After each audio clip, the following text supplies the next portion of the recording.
देखिए पिछले क्लास में हम लोग क्या पढ़े थे, 3 टॉपिक क्लियर किए थे। एक हमने देखा था ऋग्वैदिक कालीन नदियां। ऋग्वेद में जो वर्तमान की जो नदियां हैं उनका क्या नाम है, उनको आपको क्या करना है, ध्यान में रखना है। हमने 12-15 देखा, ज्यादा नहीं देखा, उतना ही ध्यान में रखेंगे। ऐसे नदी सूत्र में ही नदियों का वर्णन है बताया कि ऋग्वेद के 10वें मंडल में नदी सूक्त लिखा हुआ है। उसी नदी सूक्त में 42 नदियों की चर्चा है, लेकिन वर्णन कितना मिलता है, 21 नदियों का ही वर्णन मिलता है। उसमें जो मूल मूल नदियां थी उसमें हमने देखा, वहां से हमने एक बातें छोड़ दिया था। एक प्रश्न आपसे पूछा जाएगा कि नदी सूक्त के अनुसार सबसे पहले या नदी सूक्त में सबसे पहले किस नदी की चर्चा है, तो सबसे पहले गंगा नदी की चर्चा है और उसका अंत होता है, मतलब सबसे लास्ट में जो है वो गोमती नदी की चर्चा है। किसकी, गोमती नदी की चर्चा है। तो ये बातें आपको थोड़ा सा ध्यान में रख लेना है कि नदी सूक्त में सबसे पहले गंगा नदी की चर्चा है और सबसे अंत में किसकी चर्चा है, गोमती नदी की चर्चा है ना। नदी को देखा, नदियों के बाद हमने दासराज युद्ध का अध्ययन किया था। दासराज युद्ध देखा कि एक तरफ है भरत कबीले के सरदार, भरत कबीले के राजा सुदास, और दूसरी तरफ दस और जन था, कबीले था नहीं। भरत के जो गुरु हुए, पुरोहित हुए, वो वशिष्ठ हुए, और 10 जनों के जो पुरोहित थे वो कौन थे, विश्वामित्र है ना। युद्ध का कारण भी हमने बताया, युद्ध का कारण वेदों में वर्णित है कि भरत कुल के कबीले के सरदार या राजा सुदास जो थे, उन्होंने विश्वामित्र को अपने पुरोहित के पद से हटा करके किनको नियुक्त कर दिया था, वशिष्ठ को नहीं, वशिष्ठ को नियुक्त कर दिए, जिसके कारण विश्वामित्र 10 कबीलों को एकत्र करके उनके विरुद्ध युद्ध की घोषणा कर दी। यह युद्ध कहाँ लड़ा गया, यह युद्ध है ना परुष्णी नदी के तट पर लड़ा गया, जिसको वर्तमान में हम रावी कहते हैं। परुष्णी नदी जिसको वर्तमान में क्या कहते हैं, रावी कहते हैं, वही लड़ा गया। और इसमें किस राजा की विजय हुई, तो सुदास ही जीते, वही विजय रहे। ठीक है, ये हमने दासराज युद्ध का अध्ययन किया था। उसके बाद हमने ऋग्वैदिक देवताओं का अध्ययन किया था। हमने देखा कि कौन कौन से देवता हैं जो ऋग्वेद में वर्णित हैं, उनका अध्ययन किया। उसमें हमने इंद्र को देखा, अग्नि देखे, वरुण देखे, हमने कई सारे देवी देवताओं को देखे। आपको सबसे सर्वप्रमुख जो देवता थे ऋग्वैदिक काल में वो कौन थे, इंद्र थे। इंद्र को ध्यान में रखना है, उनके लिए 250 सूक्तों का उल्लेख है। उसके बाद दूसरा सबसे प्रमुख देवता अग्नि हुए, जिनके लिए 200 सूक्तों का उल्लेख मिलता है। और तीसरा प्रमुख देवता कौन हो गए, वरुण हो गए, जिनको जल का देवता कहते हैं, उनके लिए 30 सूक्तों का उल्लेख किया जाता है। ठीक है, इतना हमने बातों को अध्ययन किया।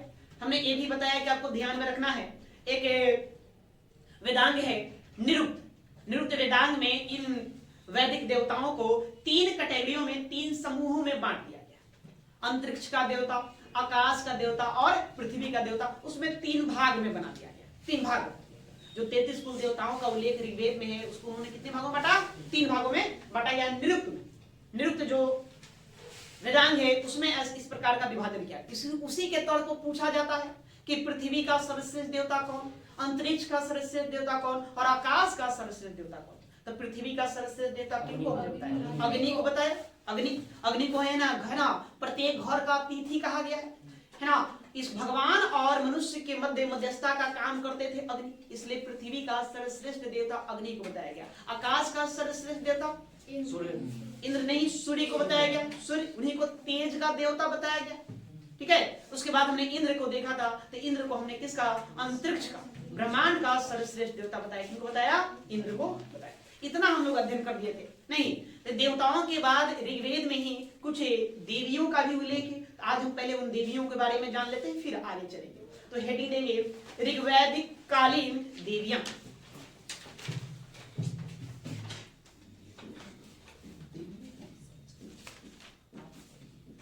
ऋग्वैदिक कालीन देवियां।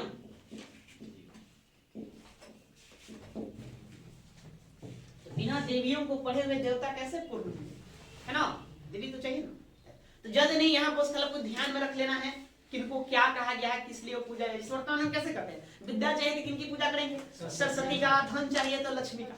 नहीं जी, अब बल चाहिए तो दुर्गा की पूजा करो। तो उसी प्रकार से आपको वहां भी वर्णित है कि कौन किसकी देवी थी। तो आप लोग लिखते चलिए, लिखिए पृथ्वी। पृथ्वी, इनको जगत माता कहा गया है, जगत माता। पृथ्वी को क्या कहेंगे, जगत माता कहेंगे। अरण्यानी, ये जंगलों की देवी होंगी, जंगलों की देवी, देवी। सिंधु, सिंधु ये नदियों की देवी, नदियों की देवी।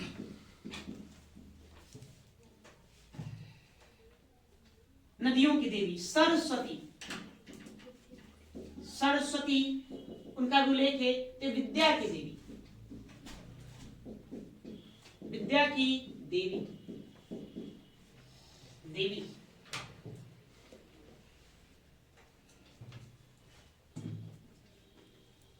उषा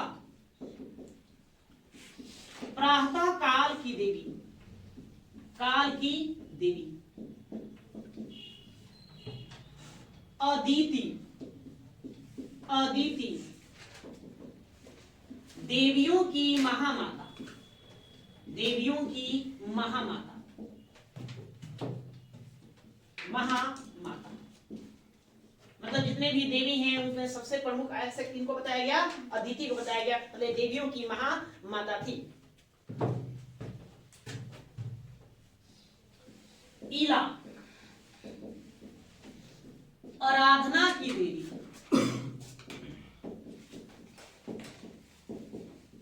आराधना की देवी। अदिति बताए, अदिति। सूर्या दिशान, तो सूर्या को याद रखना है नहीं, या सूर्य की पुत्री के रूप में इनकी पूजा की जाती है, सूर्य की पुत्री, सूर्य की पुत्री। दिशान वनस्पति की देवी, वनस्पति की देवी दिशान।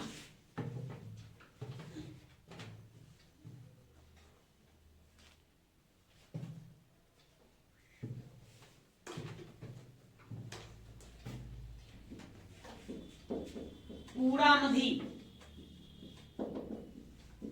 उर्वरता की देवी। तो देवियों में आपको इतना ध्यान में रखना है।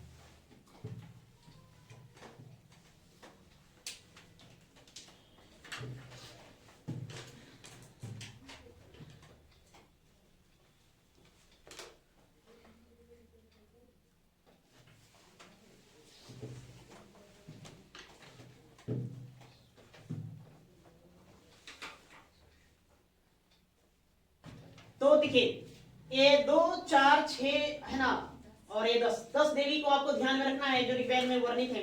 यहाँ यहीं से आपको जो भी प्रश्न बनता है वो बनेगा। ये सबसे ज्यादा बार देखिए एक अदिति के बारे में पूछा जाते रहा है। किसके बारे में?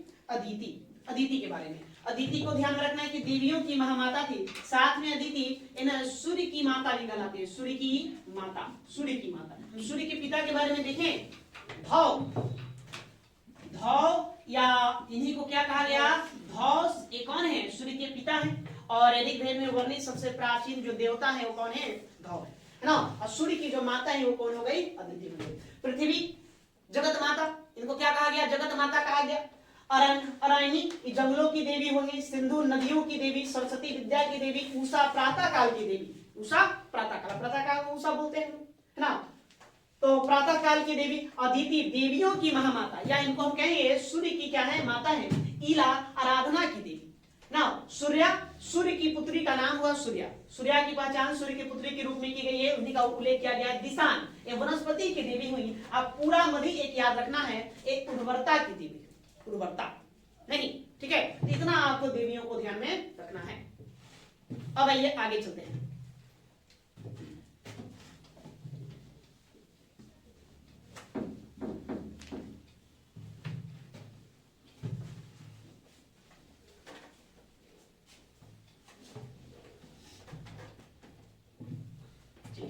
अब आप लोग शीर्षक दीजिए वैदिक, वैदिक कालीन संस्कृति, संस्कृति। अब हम इसका अध्ययन करें, वैदिक कालीन संस्कृति। इसके अंतर्गत हम ध्यान देंगे सामाजिक जीवन पर, सामाजिक जीवन, सामाजिक जीवन, आर्थिक जीवन या आर्थिक व्यवस्था, आर्थिक जीवन, धार्मिक व्यवस्था, धार्मिक जीवन कहिए, और हम फिर ध्यान देंगे राजनैतिक, राजनैतिक व्यवस्था। अब इन पहलुओं पर हमें अब चर्चा करना है। या देखिए, इन सबको हम पढ़ेंगे तो दो पार्ट में पढ़ेंगे। अब जानते हैं कि पूरा का पूरा वैदिक सभ्यता कितने भागों में बांटा गया है? दो भागों में बांटा गया। एक हम कहते हैं ऋग्वैदिक काल और दूसरा क्या कहते हैं? उत्तर वैदिक काल। तो यहाँ भी हम देखेंगे कि है ना कि सामाजिक जीवन में, तो ऋग्वैदिक काल में आर्यों का सामाजिक जीवन क्या रहा, उन्हें किस तरह से अपना जीवन यापन करते थे। उसके बाद फिर हम देखेंगे उत्तर वैदिक काल में आर्यों का सामाजिक जीवन कैसा रहा, उसके बाद राजनीतिक व्यवस्था को देखेंगे। ऋग्वैदिक काल में कैसा था, उत्तर वैदिक काल में कैसा था। नहीं, बात समझ गए? इन सभी को हम दो भागों में बांट करके क्या करेंगे, पढ़ेंगे। तो सबसे पहले इसमें आप आइए, हम लोग सामाजिक जीवन की चर्चा करते हैं। अब देखिए सामाजिक जीवन,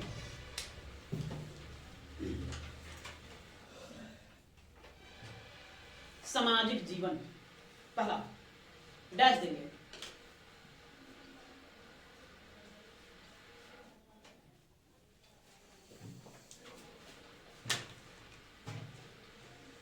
देखिए ऋग्वैदिक काल की यदि हम समाज की चर्चा करें तो ऋग्वैदिक काल में लोग कबीलाई जीवन जीते थे, कबीलों में रहते थे। नहीं, वो लोगों को झुग्गी झोपड़ियों में था, वो कबीलों के में ही निवास करते थे। परिवार है ना, परिवार ही समाज की मेन आधार था। परिवार समाज का क्या रहा, मेन आधार रहा। समाज जो देखा जाए तो प्रीति सतात्मक था, तो प्रीति सतात्मक था, मतलब परिवार में पुरुषों की प्रधानता देखने को मिलती है। वही हम हड़प्पा सभ्यता में देखते हैं किसकी प्रधानता देखने को मिलती है, माताओं की। और मराठी सतात्मक समाज था, लेकिन यहाँ पर प्रीति सतात्मक समाज था। नहीं, समाज में पुत्रों का ज्यादा मान था तो पुत्रियों का कम मान था, अर्थात बेटों को लोग ज्यादा तवज्जो देते थे, बेटियों को कम देते थे। लेकिन ऐसा नहीं है कि मतलब कि स्त्रियों की स्थिति खराब थी, नहीं, पुरुष प्रधान समाज होते हुए भी स्त्रियों की भी स्थिति क्या थी, ठीक ठाक थी, सम्मानजनक था, आदरणीय था। पुरुष जो थी, पुरुष के साथ महिलाएं भी अन्य कार्यों में भाग लेती थी। बस महिलाओं को संपत्ति के अधिकार से वंचित रखा जाता था, शासन के अधिकार से वंचित रखा जाता था।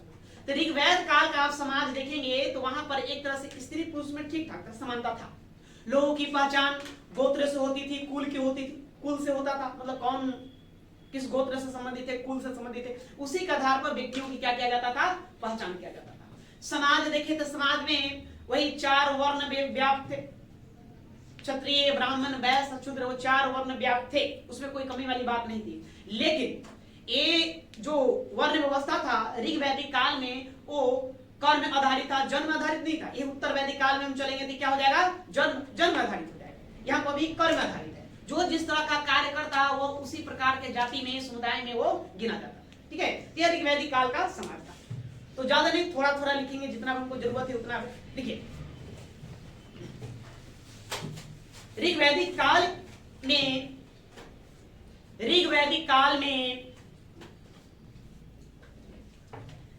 काल में आर्य लोग कबीलाई जीवन व्यतीत करते थे। आर्य लोग कबीलाई जीवन व्यतीत करते थे।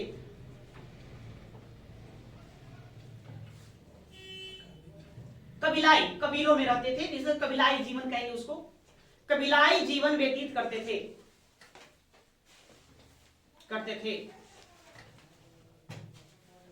व्यक्ति की पहचान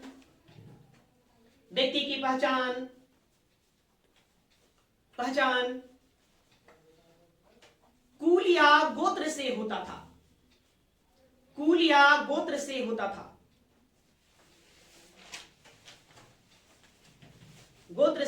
था।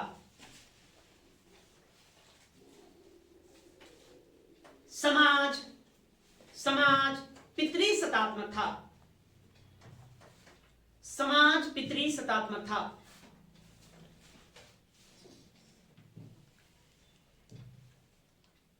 पितृसत्तात्मक था एवं वर्ण व्यवस्था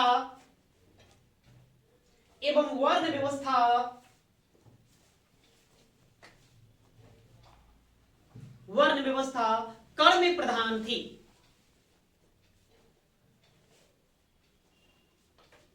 कर में प्रधान थी।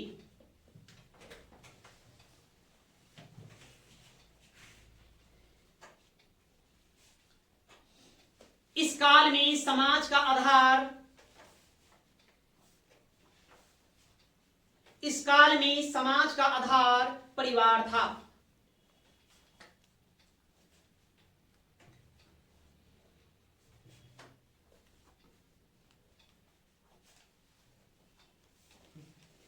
इस काल में समाज का आधार परिवार था। परिवार का मुखिया, परिवार का मुखिया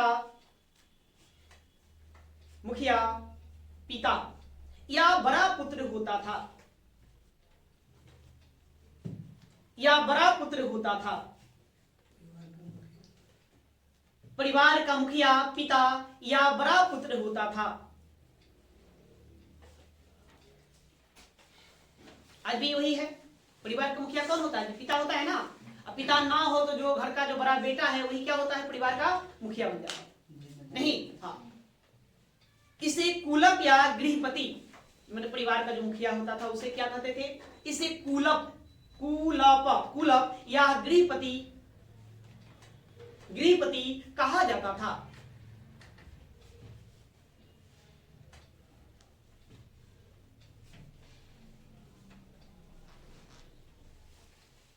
कहा जाता था। समाज में संयुक्त परिवार, ज्वाइंट फैमिली, समाज में संयुक्त परिवार, संयुक्त परिवार की प्रथा थी, की प्रथा थी। समाज पितृसत्तात्मक होते हुए भी, समाज पितृसत्तात्मक होते हुए भी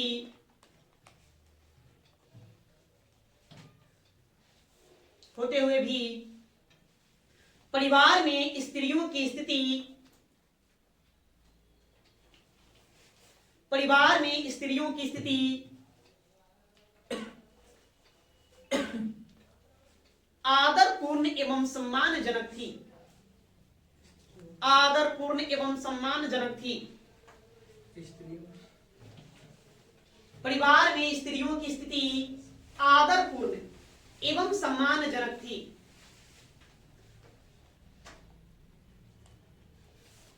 सम्मानजनक थी।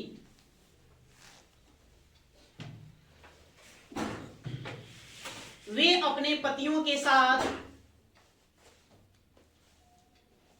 वे अपने पतियों के साथ,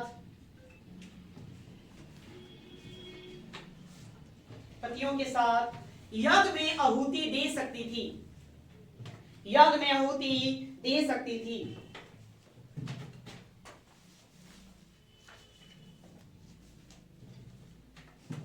आहुति दे सकती थी। और सभा एवं समिति, और सभा एवं समिति, समिति में भी भाग ले सकती थी।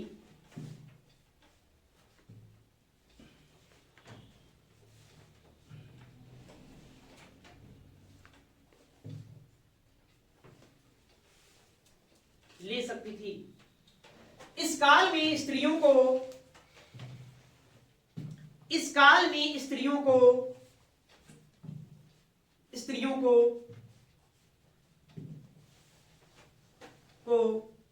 संपत्ति का अधिकार,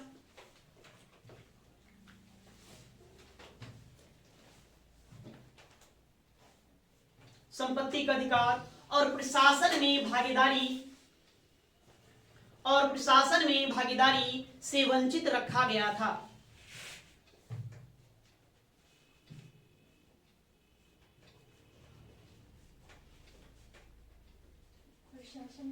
भागीदारी, प्रशासन में भागीदारी से वंचित रखा गया था। ठीक है, बातें समझने की था। इतना ही रहने देते हैं। इससे बहुत सारी बातें हैं, वो उनका खान पान कैसा था, रहन सहन कैसा था, किस प्रकार का वस्त्र धारण करते थे, मनोरंजन के साधन, ये सब प्रश्न आपसे पूछे नहीं जाएंगे। इतना मोटा मोटी बातों को ध्यान में रखेंगे। अब आप लोग पैराग्राफ छोड़कर लिखेंगे। हम लोग अब उत्तर वैदिक काल में आएंगे। उत्तर वैदिक काल में क्या हुआ, स्त्रियों की स्थिति में क्या है। देखिए, जहां ऋग वैदिक काल में स्त्रियों की स्थिति जहां आदरपूर्ण और सम्मानजनक थी, वहीं उत्तर वैदिक काल में स्त्रियों की स्थिति में गिरावट है। नहीं, अब स्त्रियों को उपनयन से वंचित कर दिया गया, वेदों को पढ़ने से वंचित कर दिया गया, है ना। सभी वर्ग की स्त्रियों, महिलाओं को मतलब निम्न कैटेगरी, सभी वर्ग की स्त्रियों एवं शूद्रों को निम्न कैटेगरी में डाल दिया गया, निम्न श्रेणी में डाल दिया गया। तो यहां उनकी स्थिति में गिरावट देखने को मिलेगी। तो लिखिए, पैराग्राफ छोड़कर लिखेंगे। उत्तर वैदिक काल में, उत्तर वैदिक काल में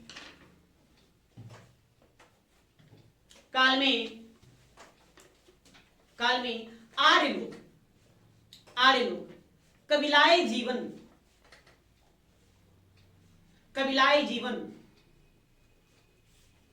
का परित्याग कर, उत्तर वैदिक काल में आर्य लोग कबीलाई जीवन का परित्याग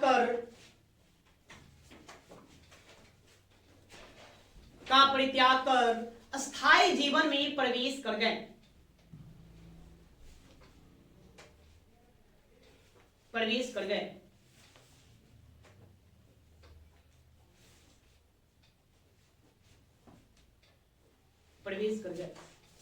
मतलब समझिए, ऋग्वैदिक काल में हम देखें वो 1500 ईसा पूर्व से कब तक रहेगा, 1000 ईसा पूर्व। तो यहाँ इस अवधि में लोग मतलब कबीलाई जीवन जिए, मतलब कि झुग्गी झोपड़ी बना करके अपना निवास किया। लेकिन उत्तर वैदिक काल में कहा जाता है कि लौह का खोज हो चुका था। लौह का खोज तो बहुत पहले हो चुका था, लोहे, लेकिन लोहे का प्रयोग करना वो लोग सीख गए। लोहे के प्रयोग के कारण हम नगरों का निर्माण होने लगा। तब ये लोग क्या करेंगे, मकानों में आ जाएंगे, ईंट निर्मित मकानों में आ जाएंगे, लकड़ी से निर्मित बड़े बड़े मकानों में आ जाएंगे और अस्थायी जीवन जीने लगेंगे। नहीं, तो ये परिवर्तन देखने को मिलेगा। वहां ऋग वैदिक काल में जहां कबीलाई जीवन जीते थे, यहाँ ये क्या हो जाएंगे, अस्थायी जीवन जीने लगेंगे। ऋग वैदिक काल में जहां वर्ण व्यवस्था कर्ण में प्रधान थी, जो जिस प्रकार का काम करता वो उसी प्रकार के जाति में गिना जाता, उसका वो जाति होती थी। लेकिन उत्तर वैदिक काल में अब वर्ण व्यवस्था जन्म प्रधान हो गई, जन्म जात के आधार पर चलने लगा। आप जन्म के आधार पर उसकी जाति नियुक्त की जाने लगी। महिलाओं के भी स्थिति बताएं, महिलाओं की स्थिति में क्या आया, वहां भी गिरावट देखने को मिलेगी। ठीक है, या तो लिखिए, अब वर्ण व्यवस्था कर्म प्रधान ना होकर, अब वर्ण व्यवस्था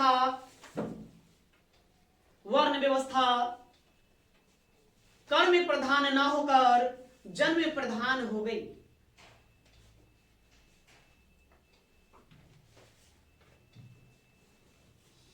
जन्म प्रधान हो गई। महिलाओं की स्थिति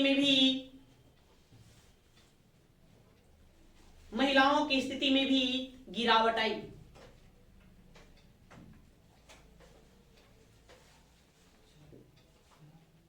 महिलाओं की स्थिति में भी गिरावट आई।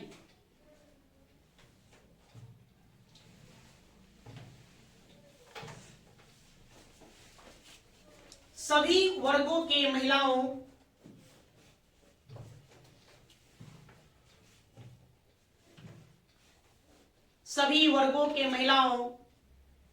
और शूद्रों को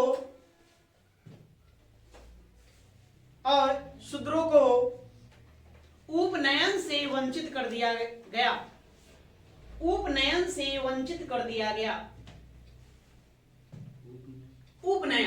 क्या होता है, संस्कार है, हम आगे पढ़ेंगे, अभी पढ़ना है, हमें 16 संस्कार है जिसके बारे में हम अध्ययन करेंगे, तो हम बताएंगे आपको। उपनयन से वंचित कर दिया गया।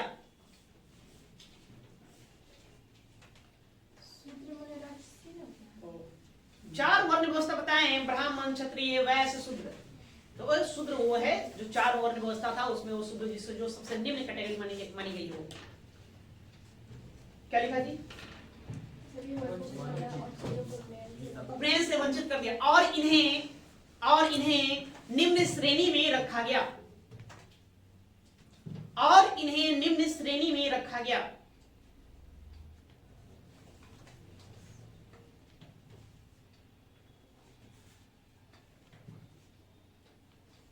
रखा गया। ठीक है, तो महिलाओं की स्थिति में क्या है गिरावट। एक हमने ग्रंथ पढ़ा था ऐतरेय ब्राह्मण, किस वेद से संबंधित है? ऋग्वेद से संबंधित ही ऐतरेय ब्राह्मण। ऐतरेय ब्राह्मण में लिखा गया, उसमें बताया गया है कि पुत्र जो होता है ना, वो घर का रक्षक होता है, परिवार का रक्षा करने वाला होता है, अब पुत्री दुख का कारण, उसमें वो ऐतरेय ब्राह्मण में इस बात को लिखा गया है। वहीं पर आप अथर्ववेद पढ़ेंगे तो अथर्ववेद में भी पुत्रियों के जन्म की निंदा की गई, वहां भी मतलब ठीक नहीं बताया गया। एक लाइन आप जोड़ देंगे उसमें और लिखिए, ऐतरेय ब्राह्मण, ऐतरेय ब्राह्मण में पुत्र को परिवार का रक्षक है, ऐतरेय ब्राह्मण में पुत्र को परिवार का रक्षक है, परिवार का रक्षक है एवं पुत्रियों को दुख का कारण बताया गया है। ऐतरेय ब्राह्मण में पुत्र को परिवार का रक्षक है, परिवार का रक्षक है एवं पुत्रियों को दुख का कारण बताया गया है।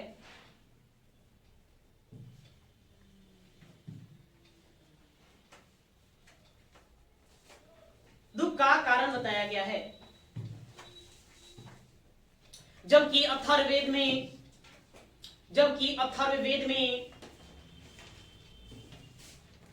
अथर्ववेद में कन्याओं के जन्म की निंदा की गई है, कन्याओं के जन्म की निंदा की गई है।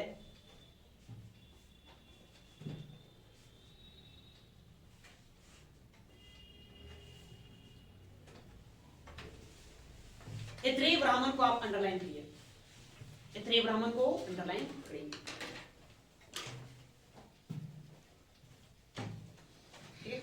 तो सामाजिक जीवन आपको यहीं पर रुकेंगे, ज्यादा आप विशेष इसमें जाने कर सकता नहीं है, इतना काफी आप लोग लिए, आप लोग को वनडे एग्जाम है, लिखना नहीं है। अब देखिए आर्थिक जीवन है, आर्थिक जीवन,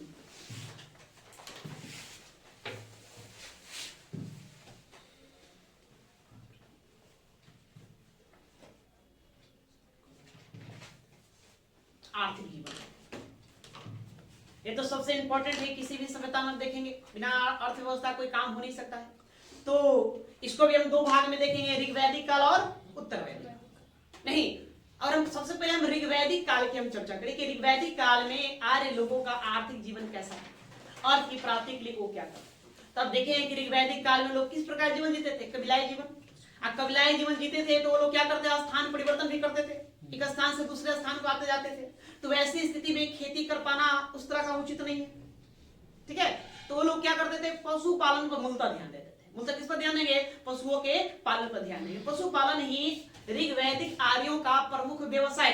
आपसे पूछा जाएगा कि ऋग्वैदिक आर्यों का प्रमुख व्यवसाय क्या था, क्या था, पशुपालन था। और दूसरा प्रमुख व्यवसाय था कृषि, कृषि को दूसरा स्थान पर। ठीक है, ये यहां पर था। इसके अलावा ऋग्वैदिक काल में लोग लोहे का उपयोग के बारे में उस तरह से जानते नहीं थे, जिसके कारण खेती से संबंधित उपकरणों का खोज अभी उस तरह का नहीं हो पाया था। खेती पर लोग कम ही ध्यान दिया करते थे। इसके अलावा वो लोग अपना अन्य प्रकार के व्यवसायों पर भी ध्यान देते थे। नहीं किया तो लिखिए, पहले इसको लिखिए, उसके बाद धीरे धीरे समझते चलेंगे। लिखेंगे ऋग्वैदिक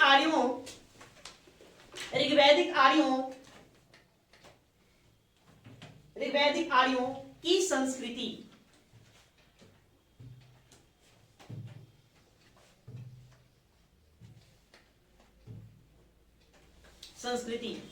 मुख्य रूप से कबीलाई थी, मुख्य रूप से कबीलाई थी।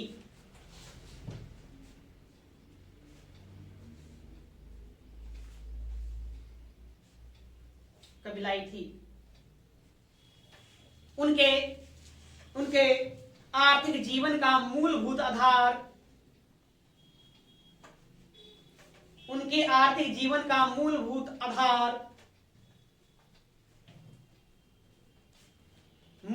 आधार पशुपालन था।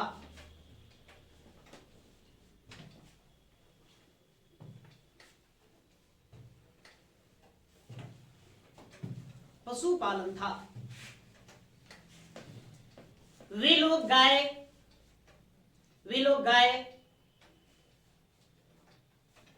बैल घोड़े,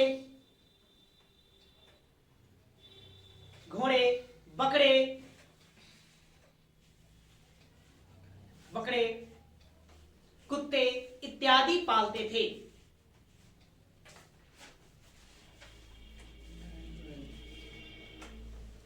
गाय, बैल, घोड़े, बकरे, कुत्ते इत्यादि पालते थे।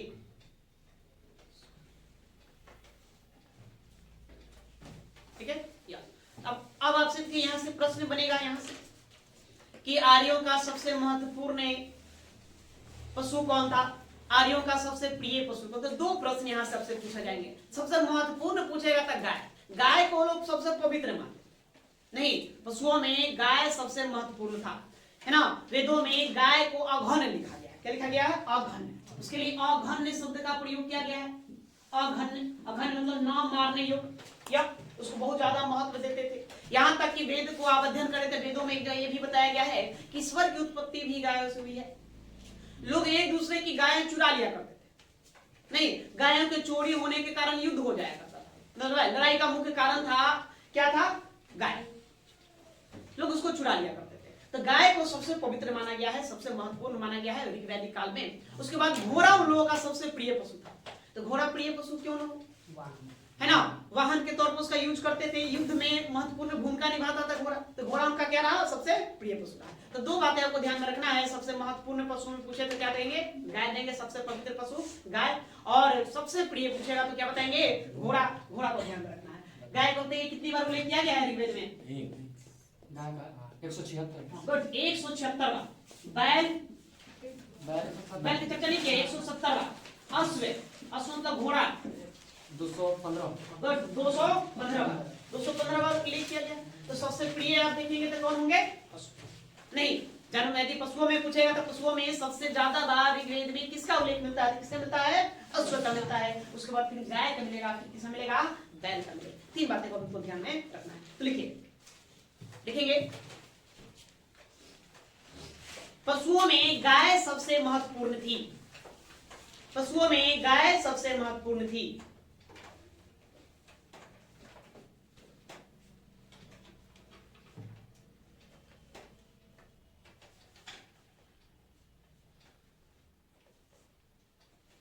पशुओं में गाय सबसे महत्वपूर्ण थी। गाय को सबसे पवित्र माना गया, गाय को सबसे पवित्र माना जाता था।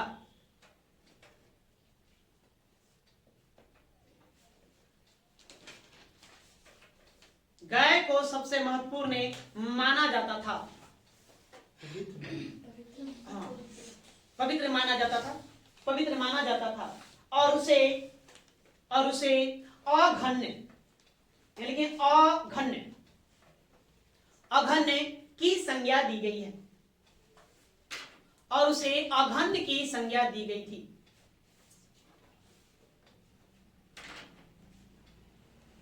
न मारने योग्य, न मारने योग्य, इसका अर्थ होता है न मारने योग्य, जिससे हत्या आपको नहीं करना है।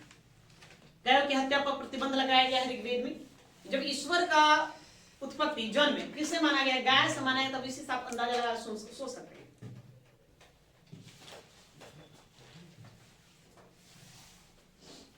ऋग्वेद में गाय का उल्लेख, देखिए, ऋग्वेद में गाय का उल्लेख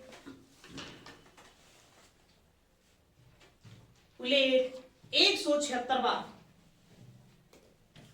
176 बार।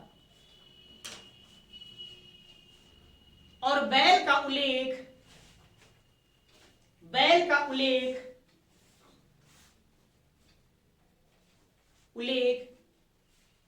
170 बार मिलता है, 170 बार मिलता है।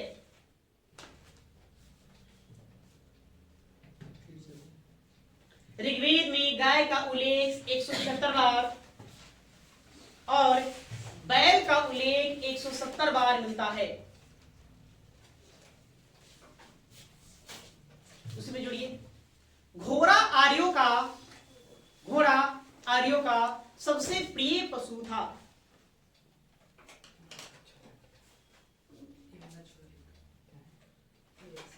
घोड़ा आर्यों का सबसे प्रिय पशु था।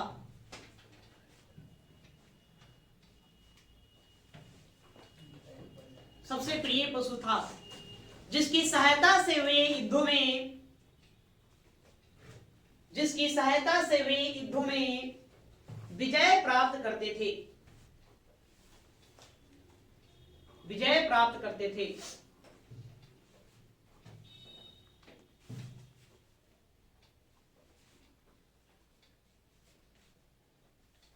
विजय प्राप्त करते थे। ऋग्वेद में अश्व का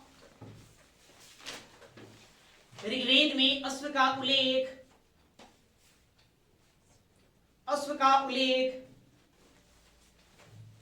215 बार मिलता है। 215 बार मिलता है।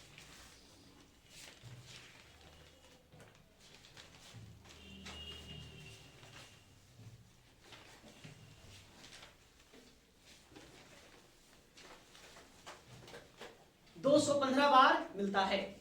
ठीक है, पैराग्राफ छोड़ लिखेंगे।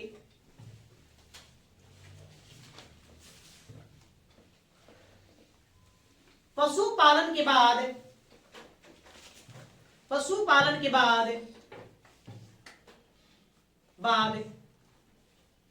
ऋग्वैदिक आर्यों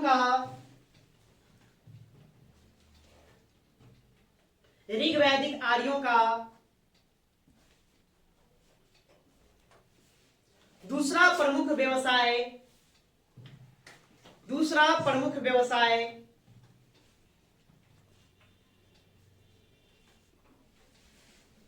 व्यवसाय कृषि था। दूसरा प्रमुख व्यवसाय कृषि था।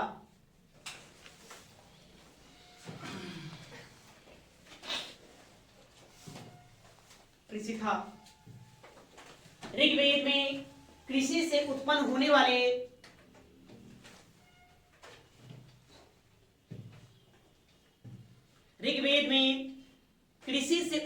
वाले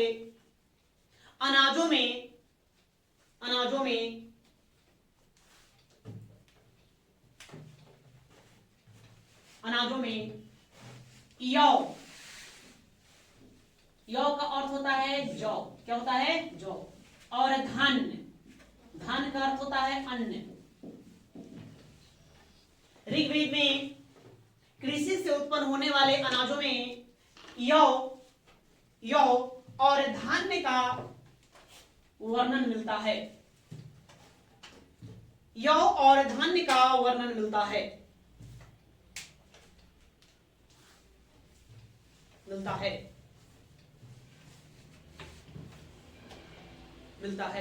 किंतु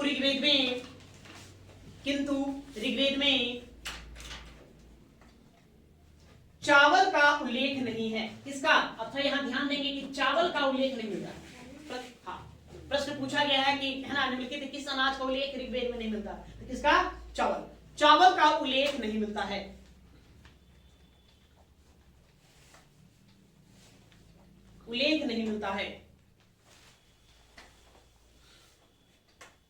चावल को अंडरलाइन करेंगे। चावल को उल्लेख नहीं मिलता है।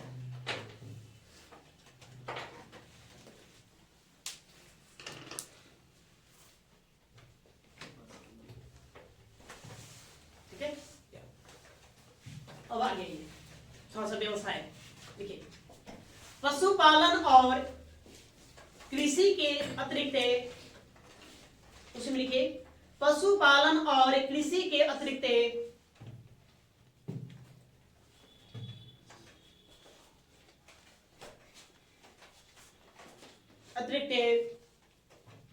आर्य लोग विभिन्न प्रकार के शिल्प एवं व्यवसायों से भी परिचित थे। विभिन्न प्रकार के शिल्प एवं व्यवसायों से भी परिचित थे।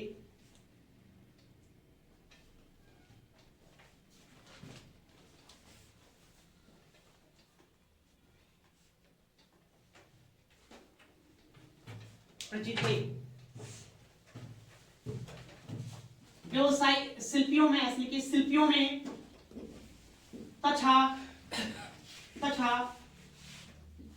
कर्मा, स्वर्णकार, चर्मकार, वाय, वाय, वाय,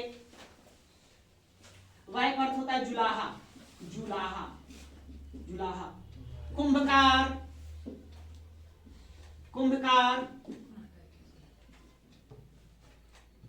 कुंभकार इत्यादि का उल्लेख मिलता है, इत्यादि का उल्लेख मिलता है।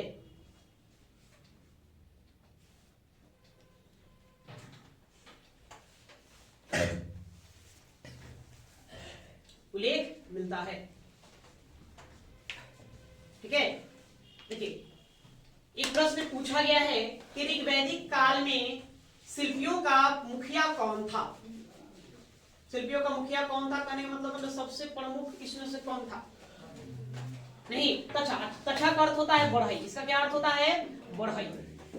तछा का अर्थ होता है बढ़ई। कर्मा, कर्मा मतलब धातु का काम करने वाला, लोहे का काम करने वाला, एल्युमिनियम का काम करने वाला, पीतल का काम करने वाला। ठीक है। स्वर्णकार जो सोने का काम करे, चर्मकार जानते हैं चमड़े का काम करने वाला, वाय मतलब जुलाहा जो कपड़े बुनने का काम करता था, और कुंभकार जान ही रहे या मेहमान बनाने का काम करता था, बर्तन बनाने का काम करता था। तो देखिए ऋग्वैदिक काल में जो तछा जो था इसका सबसे महत्वपूर्ण स्थान था, इसको सबसे महत्वपूर्ण स्थान था।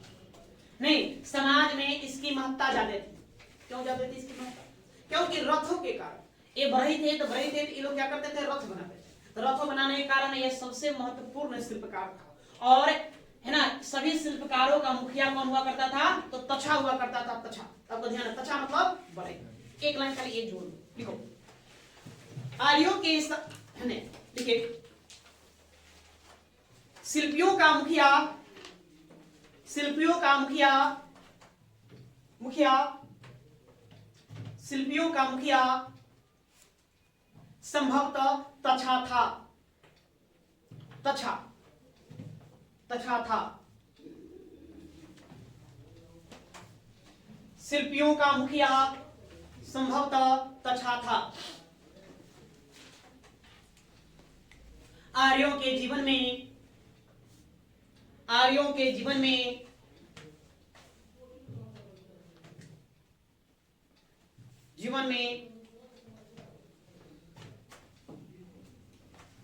रथों का अधिक महत्व होने के कारण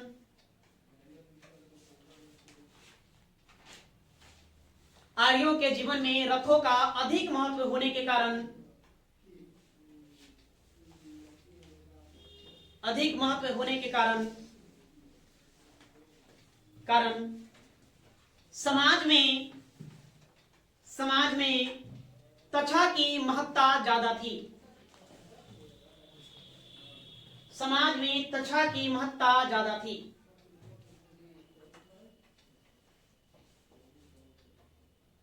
ज्यादा थी। अभी लेन देन का आधार क्या रहा होगा? सोचिए, सिक्के, क्वाइंस थे यहाँ भी क्वाइंस नहीं, तो सिक्के न होने का तो फिर लेन देन का मतलब आदान प्रदान का आधार क्या रहा होगा? वस्तु विनिमय प्रणाली। यहाँ भी वस्तु विनिमय प्रणाली चलेगा। और हड़प्पा काल में हमने भी देखा वहां क्या चला था? वस्तु विनिमय प्रणाली चला था। तो लिखिए एक लाइन और जोड़ दो। आदान प्रदान का आधार,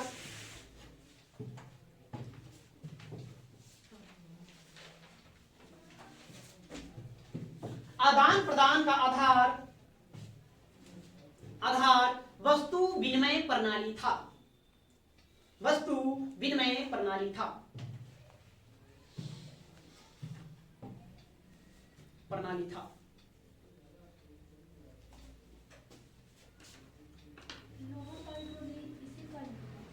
अरे अभी बता रहे हैं, अभी पूरा कहाँ किया है? नहीं तो क्या? अब आगे अब हम चलेंगे उत्तर वैदिक काल में। उत्तर वैदिक काल में व्यवसाय क्या है? देखिए उत्तर वैदिक काल में बिल्कुल उल्टा हो जाएगा। जहां ऋग वैदिक काल में प्रमुख व्यवसाय क्या था? पशुपालन। और दूसरा प्रमुख व्यवसाय क्या था? कृषि। अब उत्तर वैदिक काल में जाएंगे इसलिए उल्टा हो जाएगा। क्यों? उत्तर वैदिक काल आते आते यहाँ पर लोहे का उपयोग शुरू हो जाएगा। लोहे का उपयोग होने के कारण लोग क्या करने लगे? है ना, कृषि उपकरणों का प्रयोग करने लगे। कृषि उपकरणों का प्रयोग करने लगे। दूसरी बात है कि लोग अब कबीलाय जीवन को त्याग करके अस्थायी जीवन जीने लगे। जब अस्थायी आप रहने लगेंगे, परमानेंट आप सेटल हो जाएंगे तो क्या करेंगे, आसपास ही उधम उधम तो क्लास करेंगे, तो पशुपालन में तो दिक्कत होने लगेगी, है ना। आवागमन तो करना था नहीं, इसलिए लोग किस पर बल देने लगे, खेती पर बल देने लगे। तो प्रमुख व्यवसाय क्या हो जाएगा, कृषि, और दूसरा प्रमुख व्यवसाय पशुपालन, मतलब सीधे उल्टा हम चलेंगे। ठीक है, इतना आपको ध्यान में रखना है। तो लिखिए उत्तर वैदिक काल में, उत्तर वैदिक काल में आर्यों का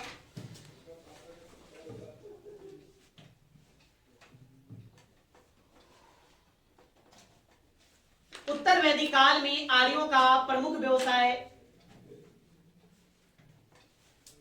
उत्तर वैदिक काल में आर्यों का प्रमुख व्यवसाय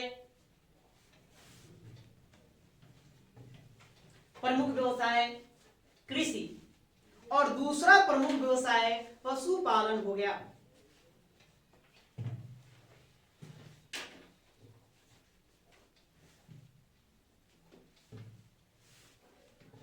पशुपालन हो गया।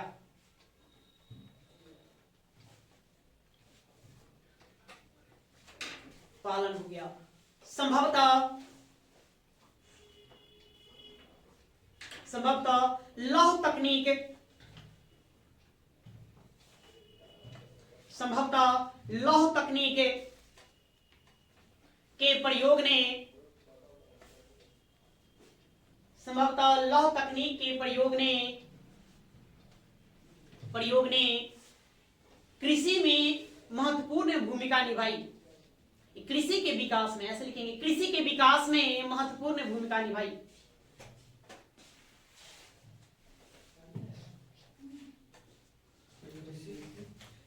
कृषि के विकास में महत्वपूर्ण भूमिका निभाई।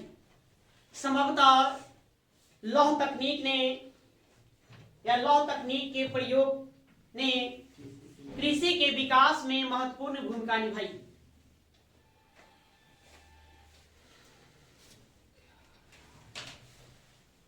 हमने पढ़ा था कठोपनिषद, या उसी को हम कहेंगे कठ उपनिषद। उपनिषद बताइए किससे संबंधित है यार, यजुर्वेद से संबंधित। इसलिए हमने देखा यम नचिकेता का संवाद, ओम की महत्ता किसमें मिलेगा आपको, कठ उपनिषद में, या कठोपनिषद ही इसी को बताया थे, इसमें मिलता है। इससे में उल्लेखित है कि एक हल को 24 बैल खींचा, है ना। एक हल को 24 बैलों द्वारा खींचे जाने का उल्लेख किसमें मिलता है, कठ उपनिषद में मिलता है। एक लाइन इसको आप जोड़िए वहीं पर, ठीक है। कठ उपनिषद में 24 बैलों द्वारा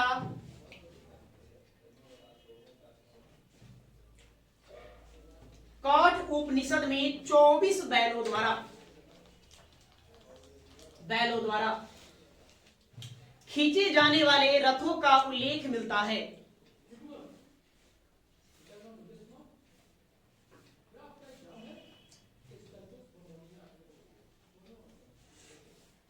खींचे जाने वाले रथों, क्या लिखे हैं, एक मिनट को हुआ, कठ उपनिषद में 24 बैलों द्वारा खींचे जाने वाले हलों का उल्लेख मिलता है। रथ ने हल की, हलों का उल्लेख मिलता है, हलों का उल्लेख मिलता है। ठीक है, तो खेती बाड़ी प्रमुख, पशुपालन दूसरा प्रमुख, व्यवसाय व्यापार व्यवसाय भी यहाँ और उन्नत स्थिति में आ गए, अपने चरमोत्कर्ष पर आ गए थे। लौह तकनीक, लोहे से संबंधित है, व्यापार यहाँ पर ज्यादा होने लगे, उससे संबंधित वस्तुओं का निर्माण किया जाने लगा। और लिखो, थोड़ा सा और जोड़ो, लिखो, इस काल में व्यापार और वाणिज्य, इस काल में व्यापार और वाणिज्य उन्नति पर थे।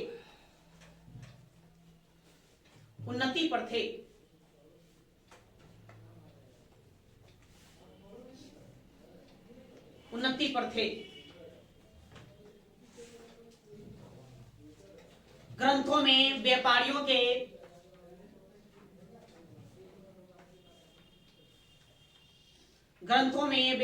के विभिन्न श्रेणियों का उल्लेख मिलता है। ग्रंथों में व्यापारियों के विभिन्न श्रेणियों का उल्लेख मिलता है।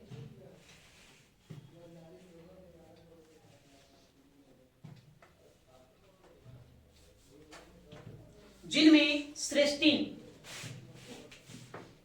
जिनमें श्रेष्ठी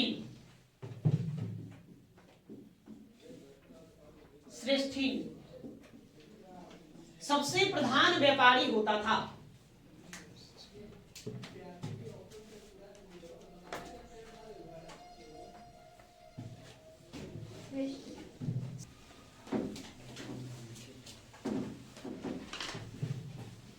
ठीक है, तो आर्थिक जीवन से आपको इतना ध्यान रखना, ज्यादा विशेष नहीं। अब ये धार्मिक जीवन, धार्मिक जीवन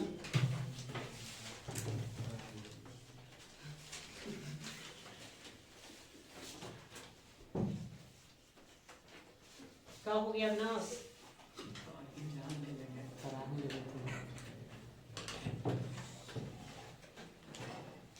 तो खाली रट्टा मारने से कैसे काम चलेगा भैया? क्या समझे? है ना, ये सब बौद्धिक क्षमता को थोड़ा सा विकसित करेगा, इसलिए थोड़ा थोड़ा लिखा करो, बहुत सारी बात है। आप है ना पीजी करेंगे, पोस्ट ग्रेजुएट होंगे, एमए अगर हिस्ट्री कभी लोगे तो वहां पे एक प्रश्न पूछा जाता है जिसको 7-8 पन्ना में ले जाना है ना। प्रश्न आया, मेरा ही एग्जाम में प्रश्न आया है ना कि ऋग वैदिक काल में आर्यों के आर्थिक जीवन की विवेचना करें। खाली ऋग वैदिक काल में लिखना, पूरा जाओ ले जाओ उसको, पूरा विस्तार करो, तो बहुत कम लिखा है, वहां और विस्तार करके लेके चलना है। तो इतने में थम गया कि आदत नहीं है लिखने का। बात यह है 20-20 खेलने का नहीं, एक लाइन में मिले उसको है ना रट्टा मार के याद कर लिए, काम हो गया। ऐसे कैसे होगा? तो थोड़ा सा लिखो, बाद में अगर मान लेते हैं विचार बदलेगा, क्योंकि सिविल सेवा की तैयारी करें तो थोड़ा सा ये मददगार होगा, थोड़ा क्या बहुत मददगार होगा। वहां पढ़ोगे तो लगेगा ये सब तो पहले चर्चा हो चुका है, एक थोड़ा विस्तार कर देना है, कितना आसान काम हो जाएगा। नहीं, इसे थोड़ा सा आप लिखिए। धार्मिक जीवन, तो धार्मिक जीवन में अब ज्यादा नहीं पढ़ेंगे, धार्मिक जीवन के बारे में हम चर्चा कर चुके। देवी देवता, धार्मिक जीवन में क्या पढ़ेंगे? देवी देवता। ठीक है, तो ऋग वेद काल और उत्तर वैदिक काल दोनों के धार्मिक जीवन में भी अंतर देखने को मिलेगा। ऋग वैदिक काल का धार्मिक जीवन बड़ा ही सरल, लोग वंदना, प्रार्थना, स्तुति इन सब के माध्यम से ईश्वर की आराधना कर लिया करते थे। यज्ञ का भी प्रचलन था, वो भी था, वो भी ठीक ठाक था, है ना। लोग बहुदेववाद का उल्लेख देखने को मिलता है कि मैंने कई सारे देवी देवताओं का वो लोग पूजा पाठ करते थे, बाद में वो बहुदेववाद से चल करके एकेश्वरवाद पर आने लगे, है ना, उसके ओर वो उन्मुख हो गए। यही आप उत्तर वैदिक काल में चलेंगे तो ये बिल्कुल उलट हो जाएगा, है ना। यहाँ पर अब यज्ञों की प्रधानता होगी, लोग योग के माध्यम से ईश्वर की पूजा पाठ करने लगे। कर्म कांड, आवंडर, पुरोहितवाद इन सब का बोलबाला हो गया, लोग अंधविश्वासी हो गए। यज्ञों में बड़े संख्या में पशुओं की बलि दी जाने लगी। योग इतना महंगा हो गया कि क्या कहना, नहीं कि राजा और कुलीन वर्ग के लोग ही यज्ञों को करवा सकते हैं, है ना, निम्न श्रेणी के लोगों की बस की बात थी। ईश्वर की बात करें तो ईश्वर में भी परिवर्तन देखने को मिलेगा। जहां ऋग्वैदिक काल में इंद्र सबसे महत्वपूर्ण देवता थे, वही उत्तर वैदिक काल में रुद्र सबसे महत्वपूर्ण देवता हो गए, पशुपति, है ना। इंद्र जो रुद्र जो है सबसे महत्वपूर्ण देवता हो गए। लोगों ने श्रेणियों के हिसाब से ईश्वर का भी वर्गीकरण कर दिया, भगवान का भी वर्गीकरण हो गया। जैसे देखो पूषण आप देखेंगे तो ऋग्वैदिक काल में वो पशुओं के प्रधान देवता थे, और वही उत्तर वैदिक काल में वो क्या हो जाएंगे? शूद्रों के प्रमुख देवता बन जाएंगे। तो लोग वर्ग के अनुसार क्या करेंगे? ईश्वर का भी आराधना शुरू कर देंगे। मैंने ये देखने को मिलेगा। ऋग्वैदिक काल और उत्तर वैदिक काल के धर्म में काफी परिवर्तन देखने को यहाँ मिलता है। तो लिखिए, देखो ऋग्वैदिक आर्यों का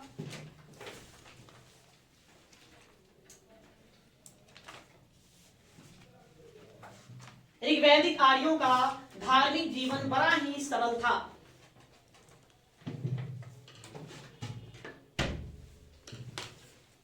ऋग्वैदिक आर्यों का धार्मिक जीवन बड़ा ही सरल था।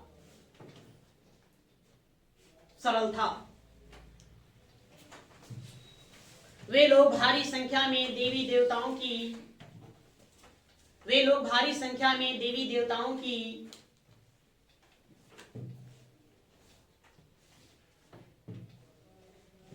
पूजा करते थे। वे लोग भारी संख्या में देवी देवताओं की पूजा करते थे।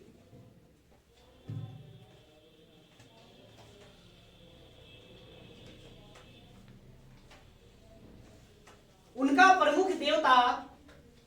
प्रमुख देवता इंद्र थे। इंद्र थे। इंद्र थे।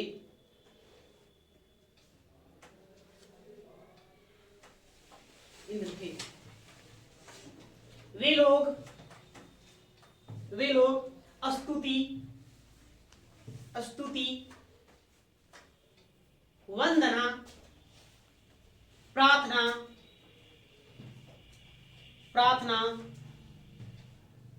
इत्यादि के माध्यम से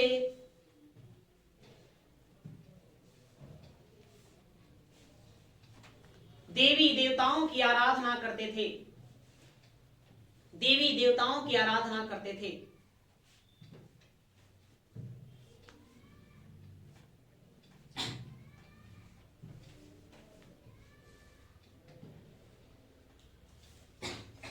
ठीक है। अब आइए उत्तर वैदिक काल। इसमें इतना ही नहीं, बड़ा ही सरल सिंपल सा बात है। तो उत्तर वैदिक काल में ये उत्तर वैदिक काल लिखिए। उत्तर वैदिक काल में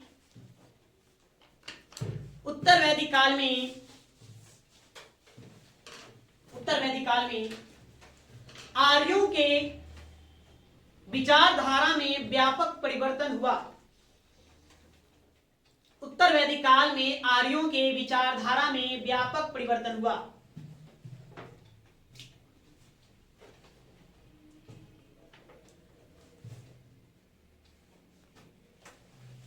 व्यापक परिवर्तन हुआ।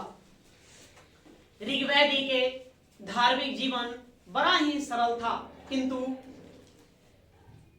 ऋग्वेदी के धार्मिक जीवन बड़ा ही सिंपल था या सरल था। सरल लिखेंगे, सिंपल नहीं, सिंपल हम लेके नहीं चलेंगे। ऋग्वैदिक धार्मिक जीवन बड़ा ही सरल था, किंतु उत्तर वैदिक कालीन धार्मिक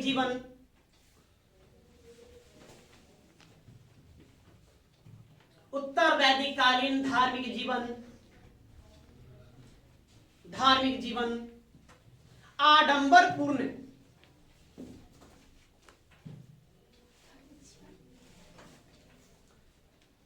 उत्तर वैदिक कालीन धार्मिक जीवन आडंबरपूर्ण, सब शब्द लिखते नहीं,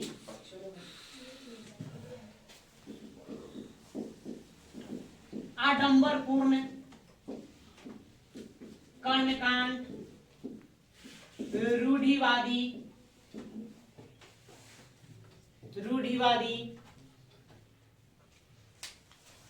और अंधविश्वासी हो गया।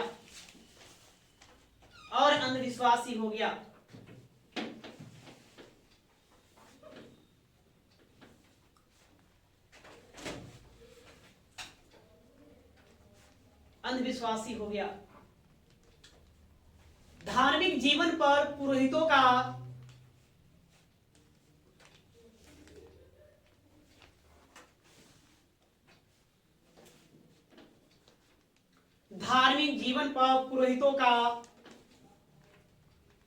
का वर्चस्व स्थापित हो गया।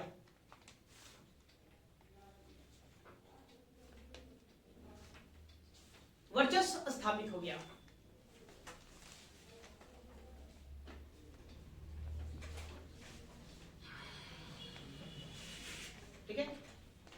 नहीं मतलब ब्राह्मणों का क्या हुआ, यहाँ हो जाएगा बोलबाला, पुरोहितों का यहाँ पर बोलबाला हो जाएगा। और समाज में वो जो कहेंगे उनकी बातों को तवज्जो दिया जाएगा, माना जाएगा, उनके अनुसार ये बात को चलेगा। और भी इस काल में क्या हुआ, देवता में परिवर्तन देखने को मिलेगा। ठीक है। इस काल में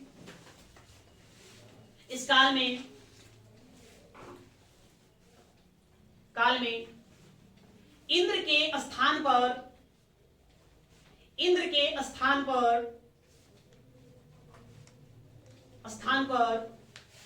रुद्र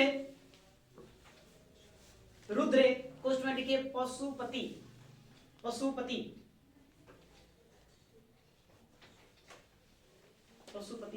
आर्यों के प्रमुख देवता हो गए।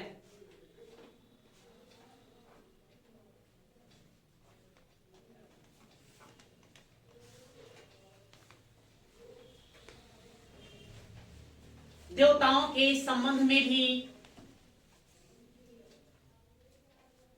देवताओं के संबंध में भी वर्ण वर्ण विशेष स्थापित हो गए। देवताओं के संबंध में भी वर्ण विशेष स्थापित हो गए। जैसे जैसे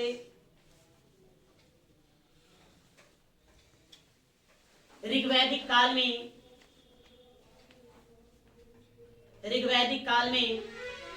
पूषण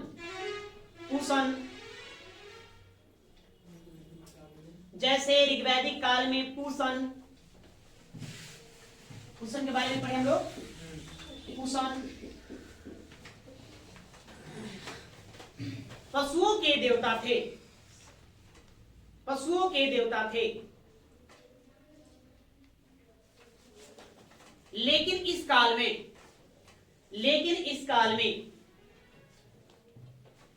में शूद्रों के प्रमुख देवता बन गए, शूद्रों के प्रमुख देवता बन गए।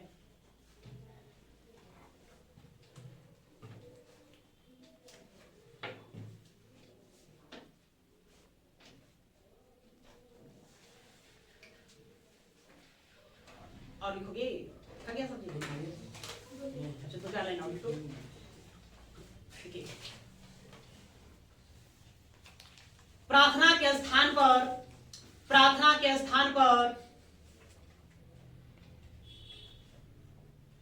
पर यज्ञ महत्वपूर्ण हो गया, यज्ञ महत्वपूर्ण हो गया।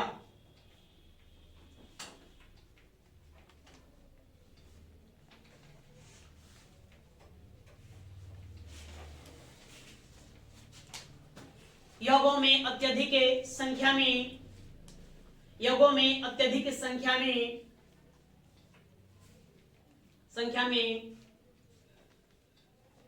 पशुओं की बलि दी जाने लगी, पशुओं की बलि दी जाने लगी। आज भी बलि प्रथा प्रचलित है जी, आज भी लोग करते हैं, देखते हैं, बलि देते हैं। पशुओं की बलि दी जाने लगी।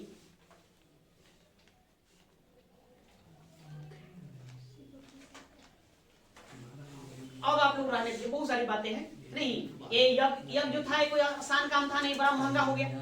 पुरोहितों को भारी संख्या में मतलब कि दान दिए जाने लगे, उनको सोने चांदी हीरे जवाहरात मिलने लगे।